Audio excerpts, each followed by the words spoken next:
अस्सलाम वालेकुम। तो व्यूअर्स, आप देख रहे हैं यूट्यूब चैनल रज़िया का किचन और आज मैं आपको बनाना सिखाऊंगी चिकन मलाई बोटी, जो कि बेहद मज़ेदार बन के तैयार होती है। तो इस चिकन मलाई बोटी को घर के किचन में एक नॉर्मल पैन के अंदर किस अंदाज से आप बना सकते हैं कि बिल्कुल हमें बारबेक्यू वाली फ़ीलिंग आए, हमें कोयले वगैरह ना जलाने पड़ें और ना ही हमारे हाथ वगैरह काले हों।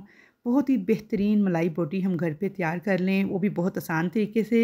तो बिल्कुल मक्खन मलाई की तरह सॉफ्ट और जूसी बन के ये तैयार होगी और इसकी एक ओरिजिनल लुक मैं आपको बनाने का बहुत ही आसान सा तरीका बताऊंगी। बिल्कुल जैसे रेस्टोरेंट्स में मलाई बोटी को सर्व किया जाता है, तो उसी तरीके से मैं आपको बहुत ही आसानी से ये रेसिपी बनाना सिखाऊंगी। पाकिस्तान में अब ये बहुत ज़्यादा फेमस हो चुकी है। इसको पराठे के साथ, ब्रेड के साथ, गर्मा गर्म तंदूरी रोटी के साथ सर्व किया जाता है और एक स्पेशल किस्म की सॉस तैयार की जाती है जो कि बहुत ही मज़ेदार और आसानी से बन जाती है। तो चलिए जी, बनाना स्टार्ट करते हैं चिकन मलाई बोटी रेसिपी, बिल्कुल आसान और परफेक्ट तरीके के साथ। तो यहाँ पे मैंने आधा किलो चिकन लिया है। चिकन मलाई बोटी बनाने के लिए आपने मलाई जैसा नरम चिकन इस्तेमाल करना है, यानी कि थाई का चिकन आपने लेना है। थाई के ऊपर जो लेग पीस के ऊपर जो बोटी होती है, उसके अंदर थोड़ी सी हड्डी होती है, उसे आपने निकलवा लेना है और उसके नीचे वाली जो बोटी है वो इस्तेमाल करनी है। उसके अलावा अगर आप बोनलेस चिकन यूज़ करेंगे, ब्रेस्ट वगैरह का, तो उससे ये इतनी मज़े की नहीं बनेगी। लेकिन ये है कि अगर आप थाई का चिकन यूज़ करेंगे तो इसका रिज़ल्ट बहुत शानदार आएगा और बहुत मज़े की ये रेसिपी बन के तैयार होगी।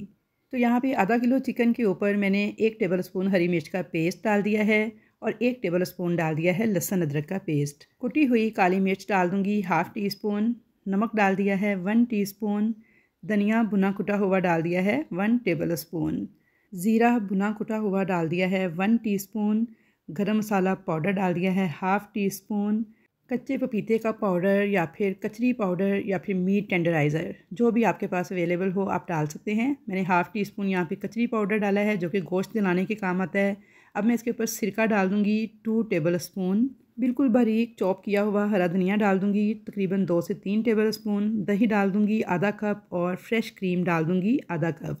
तो यहाँ पे ये तमाम चीज़ें डालने के बाद अच्छी तरह से इसकी मिक्सिंग कर लूँगी और इसमें एक चीज़ अभी और ऐड करेंगे। पहले मैं इसकी मिक्सिंग कर लूँ अच्छी तरीके से। तो यहाँ पे देखिए जी, अच्छी तरह से मैंने इसकी मिक्सिंग कर ली थी। अब मैं इसके अंदर 2 टेबल स्पून भर के डाल दूँगी cooking oil. Normal cooking oil है जो हम किचन में यूज़ करते हैं, वो आपने इस तरह से डाल देना है इसके ऊपर और इसको भी अच्छी तरह से मिक्स कर लेना है। तो मिक्स करने के बाद इसे 30 मिनट के लिए आपने फ्रिज में छोड़ देना है ताकि अच्छे से इसकी मैरिनेशन हो जाए। तो यहाँ पे 30 मिनट हो गए थे, इसकी मैरिनेशन बहुत अच्छे तरीके से हो चुकी है। अब मैं इसे एक दफ़ा मिक्स करूँगी और इसके अंदर कुछ वेजिटेबल्स ऐड करूँगी। तो यहाँ पे देखिए शिमला मिर्च और प्याज है जिसे मैंने इस तरह से क्यूब्स में कट किया हुआ है। इसको भी आपने डाल देना है इसी चिकन के साथ और अच्छी तरह से मिक्स करके 5 मिनट के लिए आपने छोड़ देना है। अब मैंने यहाँ पे देखिए वुडन स्टिक्स ली हैं, इसके अंदर इस तरीके से इन बोटियों को परो लेना है। बिल्कुल देखिए छोटे छोटे साइज़ की थाइस की जो बोटियाँ थी बोनलेस, ये मैंने इस तरह से कट की थी और बड़ी आसानी के साथ इनको आपने इस तरह से स्टिक्स के अंदर पहले एक शिमला मिर्च, फिर एक प्याज, फिर एक चिकन का पीस, फिर शिमला मिर्च, प्याज, चिकन का पीस, इस तरीके से आपने इन वेजिटेबल्स के साथ इसको अरेंज करके परो लेना है। तो यहाँ पे देखिए जी, इस तरीके से मैंने तमाम बोटियाँ जो हैं इनको वुडन स्टिक्स के अंदर परो लिया था और ये जो मटेरियल बच गया है इसे हम ज़ाया नहीं करेंगे। इसी के साथ हम एक बेहतरीन सॉस तैयार करेंगे, तो उसे मैं आपको बाद में बताती हूँ। पहले मैं आपको बता दूँ कि हम चिकन मलाई बोटी कैसे रेडी करेंगे। तो यहाँ पे देखिए जी, सारी बोटियाँ जो हैं इन्हें मैंने स्कीवर्स के अंदर इस तरह से परो लिया था वेजिटेबल्स के साथ। थोड़ा सा पैन में कुकिंग ऑयल लेंगे, तकरीबन 2 टेबल स्पून के बराबर, इसे गर्म करेंगे और इस मीडियम गर्म ऑयल के अंदर इस तरीके से आपने सारी स्टिक्स जो हैं उनको अरेंज कर लेना है। अगर पैन आपका छोटा है तो आप इन्हें 2 बैजेस के अंदर भी बना सकते हैं। और यहाँ पे देखिए जी, आपने इनको इस तरह से लो मीडियम फ्लेम पे पकने देना है 2 मिनट तक एक साइड से, और 2 मिनट के बाद हम इसकी साइड को चेंज कर देंगे। टोटल 4 साइड्स हैं इसकी, तो आपने बारी बारी 2-2 मिनट इसे चारों साइडों से पकाना है। यानी इसकी टोटल कुकिंग का टाइम जो है वो 8 से 10 मिनट है। तो चारों साइडों से जब आप इसे 2-2 मिनट पकाएंगे तो बिल्कुल मीडियम लो फ्लेम पे आपने इसे पकाना है, तेज़ फ्लेम नहीं करना आपने। तो यहाँ पे उलट पुलट करते हुए चारों साइडों से मैंने इसे 2-2 मिनट पका लिया था, यानी 8 मिनट, और आखिरी के 2 मिनट मैंने इसे कवर करके पकाया है। तो यहाँ पे देखिए माशाल्लाह से कितना खूबसूरत इस पर कलर आ गया है और ये बेहतरीन बन के तैयार हो चुकी हैं। अब मैं आपको इसकी फ़ाइनल लुक चेक करवा दूँ, तो ये देखिए माशाल्लाह। तो चलिए जी, अब हमने इसको देना है स्मोक ताकि इसमें बारबेक्यू वाली एक फ़ीलिंग आए। तो उसके लिए देखें एक कोयला जो है मैंने दहकने के लिए रखा हुआ था, इसे हम दरमियान में इस तरह से जगह बना के रख देंगे और इसे इस तरह से कवर करके स्मोक दे लेंगे। तो बिल्कुल ऐसी फीलिंग आएगी जैसे हमने इसे सीखों पे तैयार किया है।